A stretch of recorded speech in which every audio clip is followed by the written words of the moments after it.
lal ruanga part 3 lal ruanga le keichala thon thu lal ruanga chu nupui nei alo huna an khuwa nula mel thaber nupui tan anei ta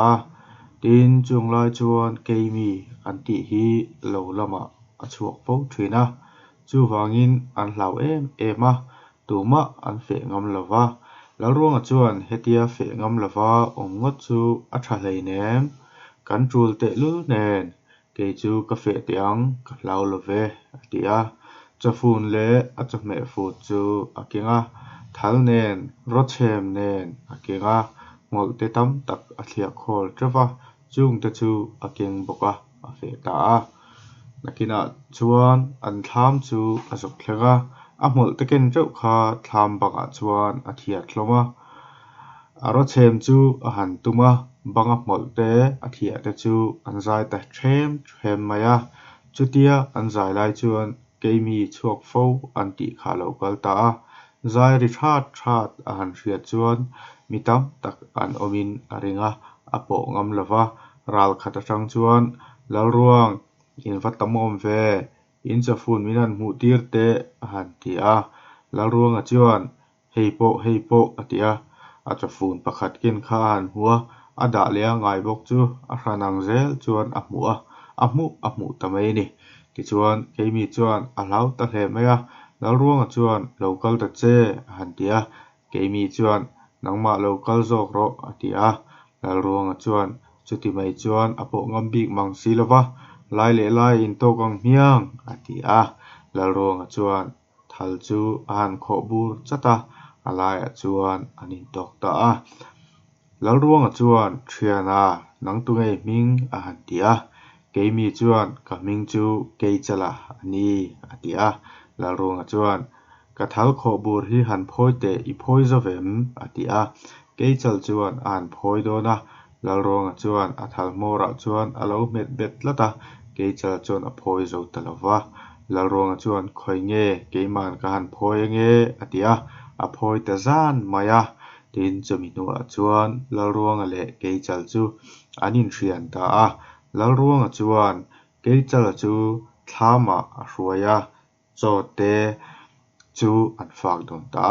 an ei kham chuan keichal a chuan lal ruang khainu le pa in muang atia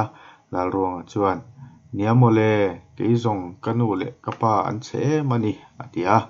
keichal chuan keipo chutia tia chuan nu le patha kanei bi hlei nem atia chuti chuan lal ruang nu le pa mutur chuan an kal ta a lal ruang in chu an han thlenga anu le pa chuan han muta a keichala chuan lal ruang nu le pa mu tlak kanei la ve tia zung nei te me chia le atia lal ruang ate khuwa chuan keichal chu a cham ve ta a lal ruang chuan a thian keichal chu ati tha hlea ran chu a ming kimin atal saka chumi nu chuan keichal nu le pa en tur chuan an kal le ta thunga keichal te khuwa chu a hla hle maya ni khat chu kalkong an kal lain kong sira hian ngal rual tam deuh mai hi an hmuwa lal ruang chuan thian keichal nang han lu chhuala kein kalo chang ange atia keichal chu ngal rual lu chuak tur chuan a han kala lal ruang chuan a chang ta keichal chuan a lu chuak thiam khat maya chutia ron lu chua piang chu lal ruang chuan a thalin a lo kap zat zela aka na hmu ma chu a thi chuak mai in mei bu hi a bel zat boka a thi chu farkhat po farman lovin a no pui zela pakhat ma chhuwa lovin a lo kap hlum zel maya nakina chuan keichal chu a lo chuaka lal ruang chuan thian te saka muam ma hre thei ro le a hatia keichal chuan a thian pa saka muam ma chu a han zonga a muta thuai lova keichal chuan thiana ei tin nge mo iti hlum zel le atia lal ruang chuan mipa nana chuan iron khal chuak khan khipo kalo tia ka kut zung pir hian kalo kok zela an tlu top mai mo le atia keichal chuan mak ati em mea tin chumi nu chuan an kal le ta zela thlam ram hi an va muwa chutaria chu an tum ta a thlama chuan an han oma lal ruang chuan thiana khi ta mei lak khi ngei du khu ta tui choi atia ke chal chuan khi ta mei la khi ka du zok atia ke chalan mei la tura akal lan chuan la ruang chuan a mei bu in mei alo chema cho te lo chhum dia ma nakina chuan ke chala mei la kha alo honga alo hon chuan la ruang chuan an sak tha te kha alo chhum ngor bar to a ke chal chuan thiana tin nge mo mei I lo chem chu le atia mi pa na chuan katin na ka han sika alo al phet mei le atia ke chal chuan mak al ti le ta viu mea tin zan alo ni chuan tin zan alo ni chuan chu thlam rama chuan an riak ta atu ka chuan an thowa an kal le ta thui fe an kal nu chuan kong sira hian ngal rual hi an lom le no nova ke chal chuan khei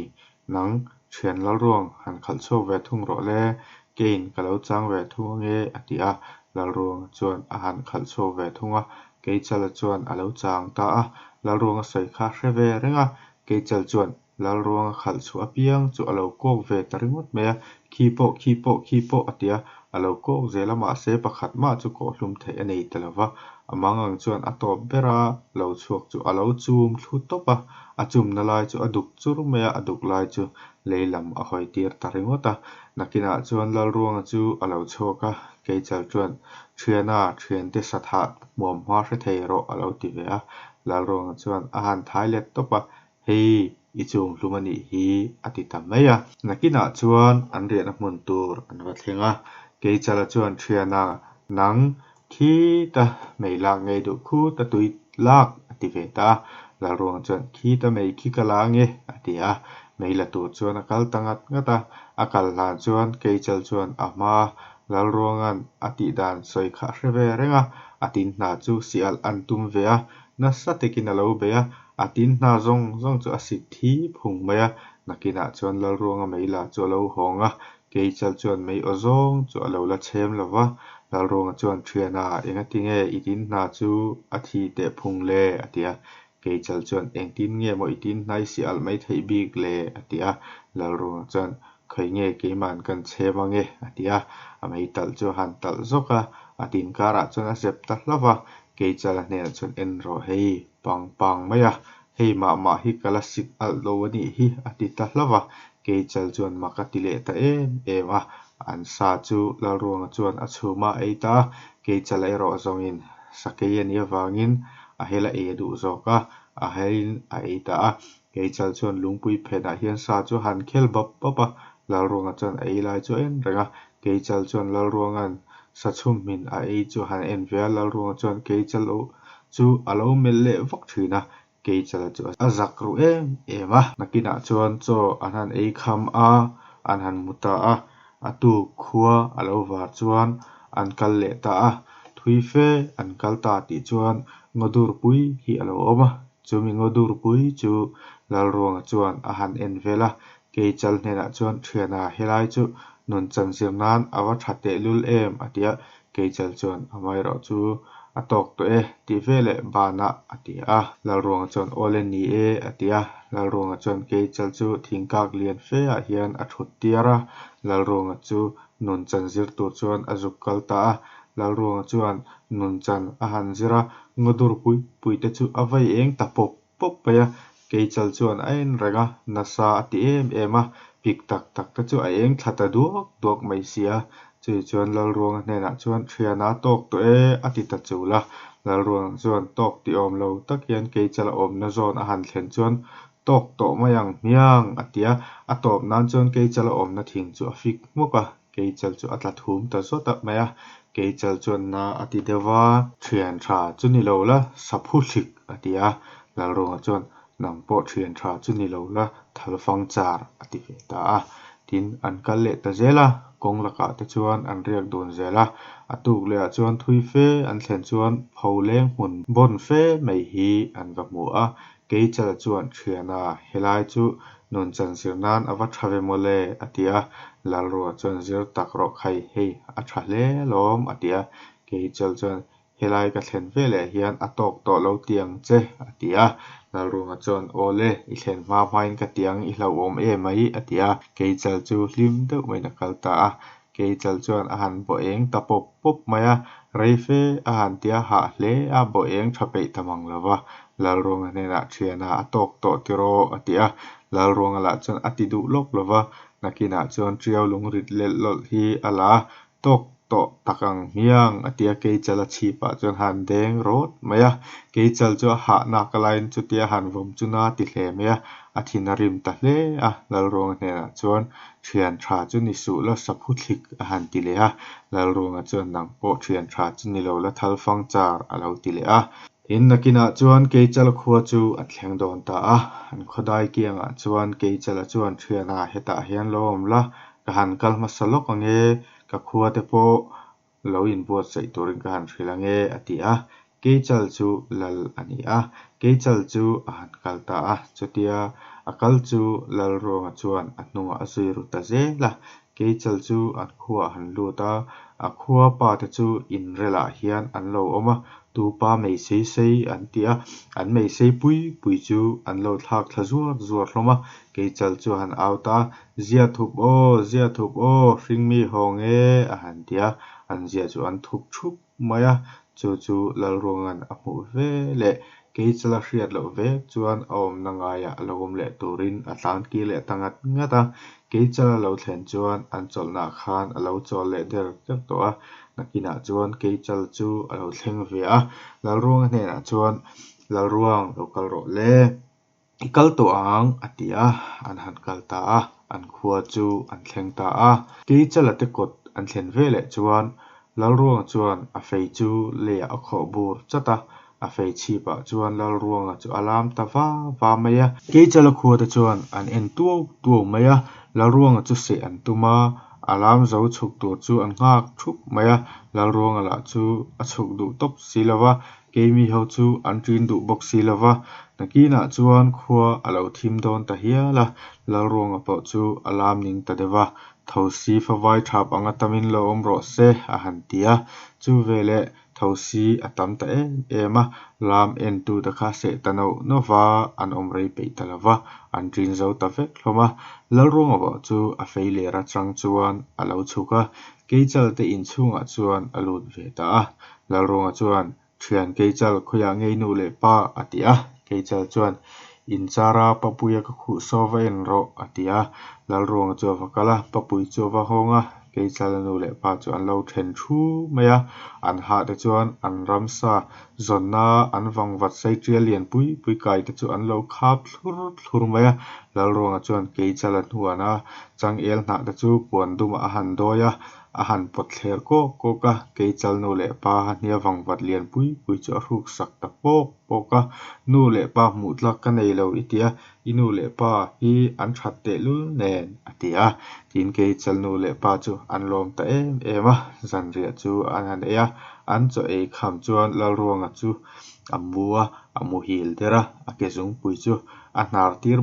bara ke chal nu le pa chuan amu hil tak emo an tia ke chala chu an sil ta a lal ronga chuan an zil na thu chu alo ngai thlakiawa anu le pa chuan ke chal hei hi thian tha ni hi naktu zinga thiana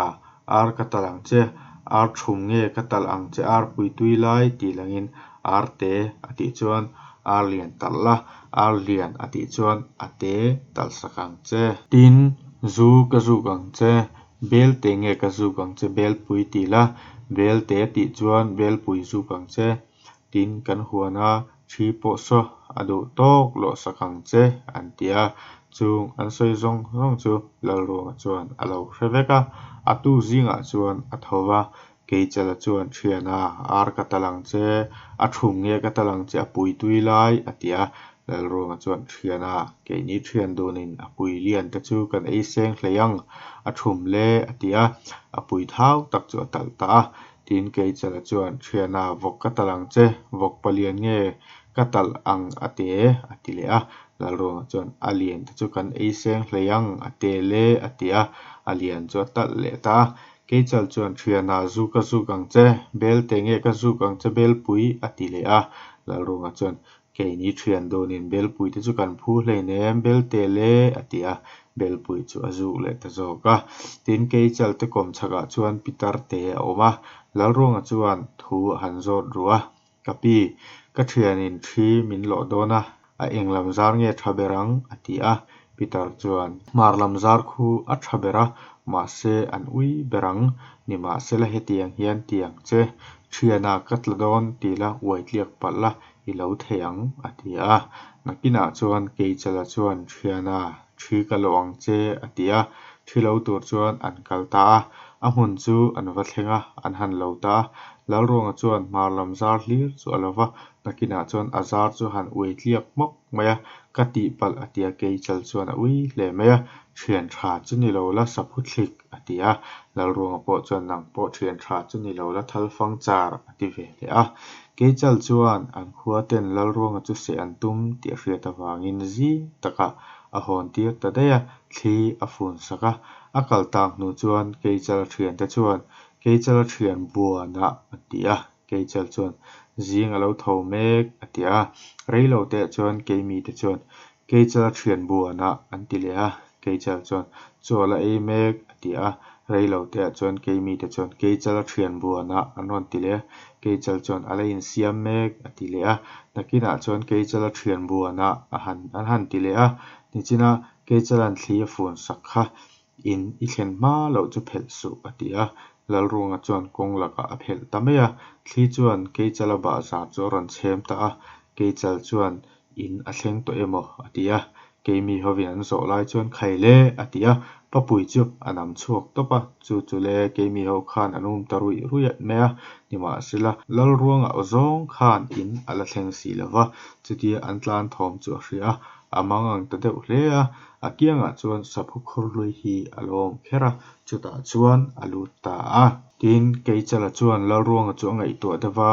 midang zinga chuan atlan ve a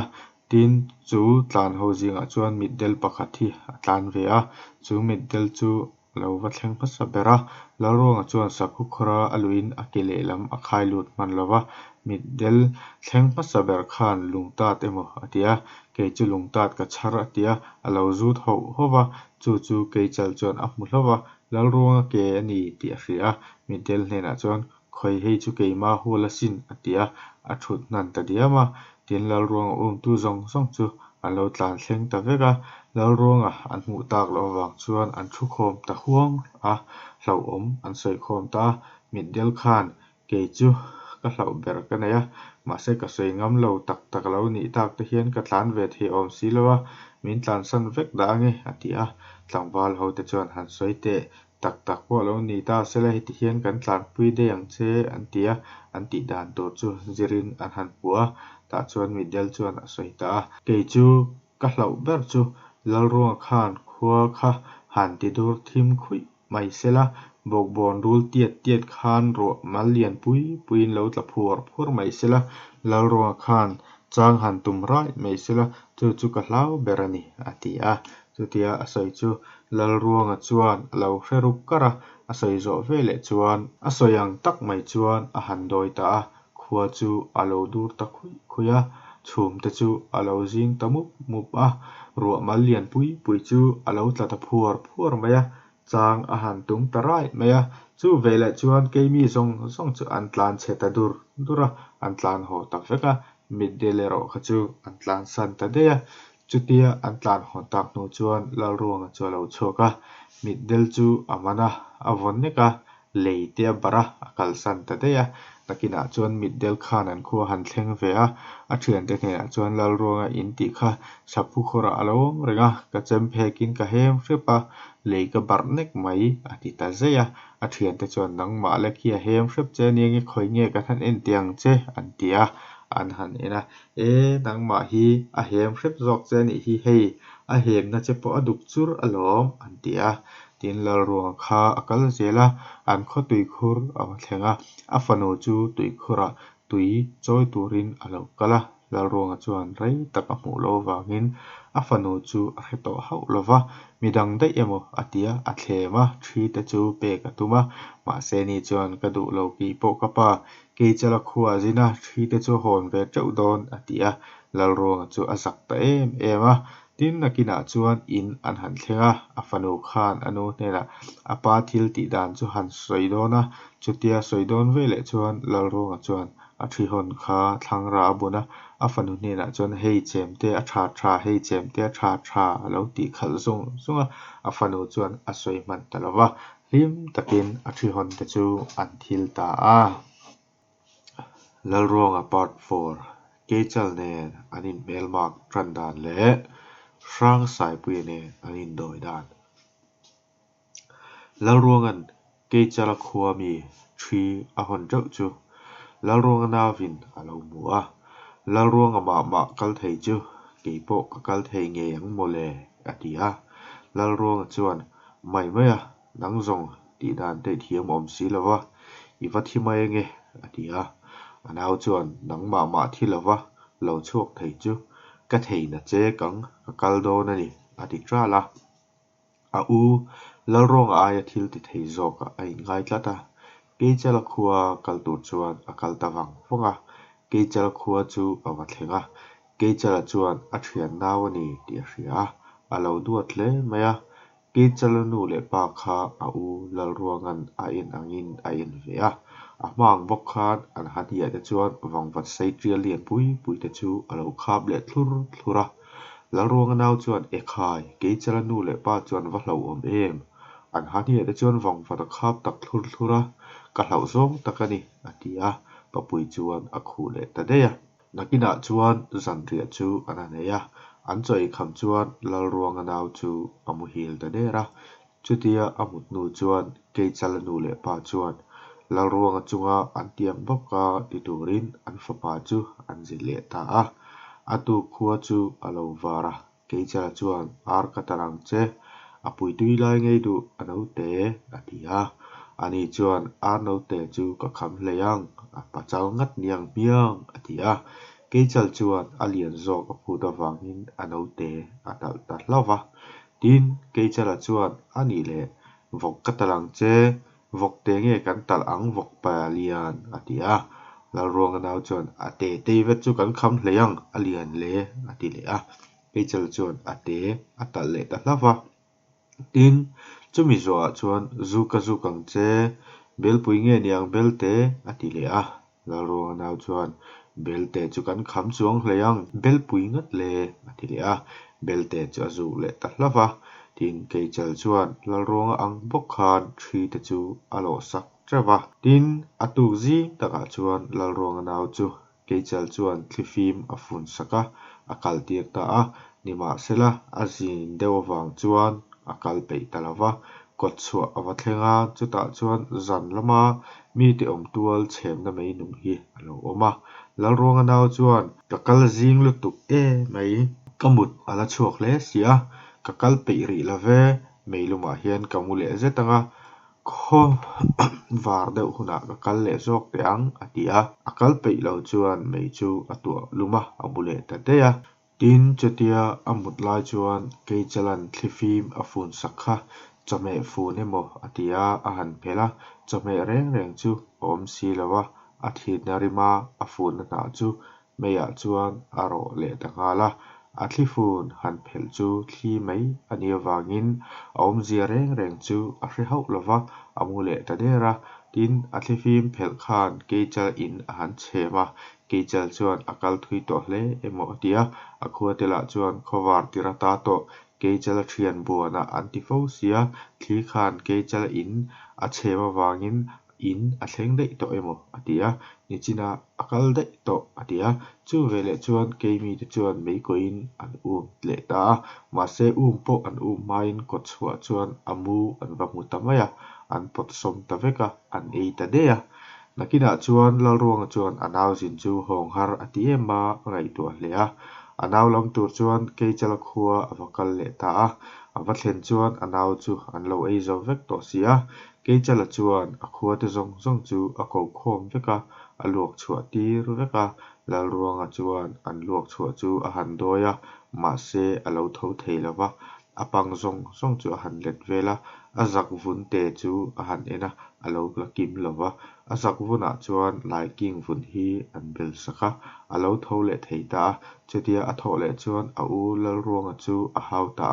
enga nge ka kal nai lo kal ve kher ni hong le thoi me ro ve rok a che alo ti ta zok zama a lal ruang chu a thinur ta em a izak kha en thuai mai ro atita anaw chuan azak chu a han ena lai king vun chu a hmua hetiang ka vuna a om thei lawang atia a pot thladaya a pai tamaya chu vele chuan a thile ta daya tin keichala chuan lal ruang nena chuan eng dinge ni tang le thiana atia lal ruang chuan thian keichal eng tia ti thei ni ta hek lo le kanaw chu in lo that ani ta si a kanin do ani mayang chu atia keichal chuan thian lal ruang ani lo le chuti ani don si chuan athim hasa zok chu rang sai pui sekip hi rein aya kan ti ani ang chu mo atia lal ruang chuan thian keichal ni to ke ma thei lovin athim hasa zok chu rang sai pui sekip hi chuan in ai nge ya kan ti ta tang chu atia chumi nu chuan lal ruang chu an kholama chuan a hong le ta a thian keichal nen chuan anin do alo ni tareng maya lal ruang chuan anin avathenga anu de nena chuan kanu naktuk chu ka thian keichal lo kalanga khoya nge lal ruanga ati chuan chhuah lama fe ta tiang cheu atia atu zinga chuan an lo fe tu chuan akal ta akal nu lok chuan keichal chu alo thlenga lal ruang om na chu aron zot ngeya a chhung na chuan chhuah lama fe ta an lo ti a keichal chuan chhuah lama chuan ni leng in a zonga ma se lal ruang chu a musi lova tlak lama a fe dei alo ni si a atuk le a chuan lal ruang chuan kanu ka thian alo kalanga ka om na ron zo le chuan tlak lama a fe lo tiang cheu atia chhuah lama chuan a fe le ta deya keichala chu alo kala ava zot le a tlak lama a fe an lo ti le a tlak lama chuan ava zong le a mole talawa atuk le a chuan kanu va in chuan chhuah lama a fe lo tiang cheu atia lal ruang chu chhuah lama a fe ta a thlam a thlenga lungtat le hem hi mi hring angin a siama ama chu thlam in chunga alon ta a nakina chuan keichala chu alo kal ta a rala tangin a han thlira thlam lu ka mi hring ang chu a han hua alo kal naya khu zet khu zuk nia le atia ave duna a han bo tat sar maya chutia bo lai tak chuan lal ruang chuan thlam in chunga tang chuan a thalin a zak do a tak mai hian a han kap ta a athi ma chuan keichal chuan ka thian nangin ani mo min that pasata che mana kanin tiam to ang khan rang sai pui saki phi rein aya kan ti khamo a han ti troka lal ruang chuan thian keichal ni to ke thaphang su ma thei lovin rang sai pui saki phi chuan ka han ai nge yang che atia keichala chu athita a keichala thi vele chuan lal ruang chu rei om lovin a thian keichala ai nan chuan rang sai pui saki phi la tu chuan akal tawang wanga nakina chuan rang sai pui in chu avathenga alo lu lai chu rang sai pui chuan a hre hau lova rang sai pui chu doi thiam takania afa de chuan kapa lo lut ro hei mi khol kan thlenge antia ani chuan oi om lo alo lu lai po mu hau lowi atia afa de chuan kapa kan tap chaka hi a thurenga sin lo lut te atia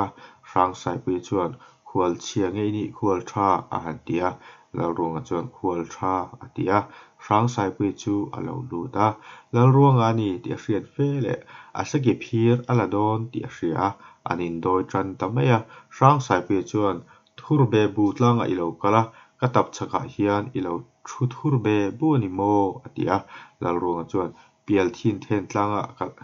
kalau kala itap chaka hian kalau thu pial thin then ani hi atia rang sai pui chuan hreu bem bum tlanga ilo kala katap chaka hian ilo thu hreu bem bum ani mo atilea lal ruang chuan mam thin then tlanga kalau kala itap chaka kalau thu mam thin then ani hi le atilea anin doi tran ta tak chu ani tareng maya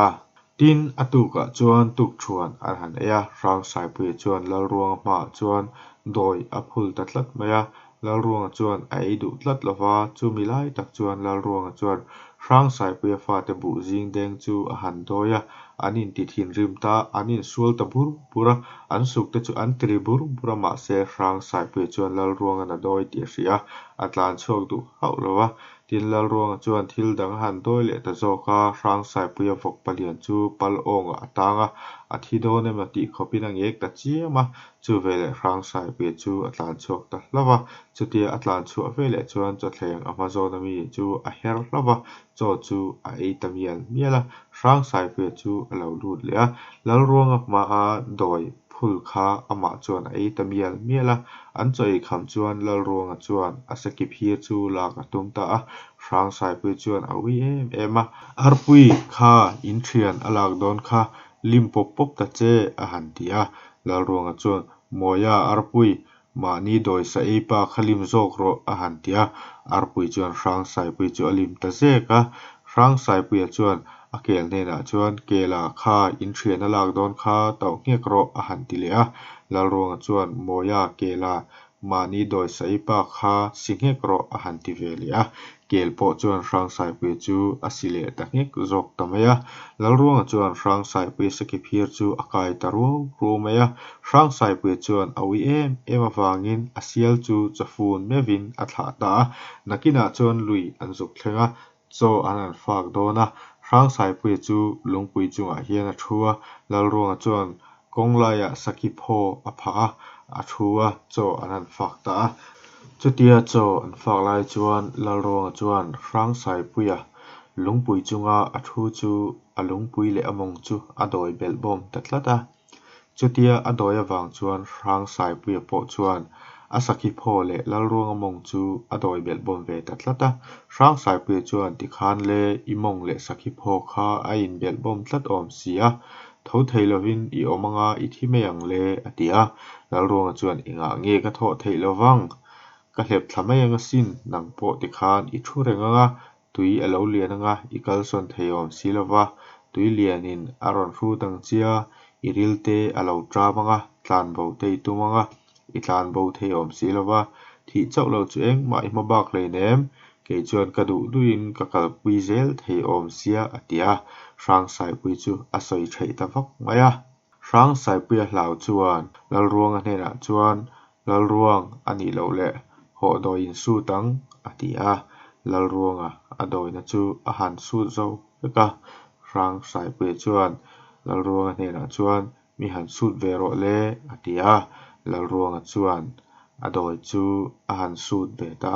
a mai ro chu a vai chuan a sut zo ve du talawa rang sai pui hnena chuan tho ro le a han tia rang sai pui chu han thowa a doi chu a sut zo vek lo wang chuan among chu a hek ta hloka chumi hnu chuan anin then ta a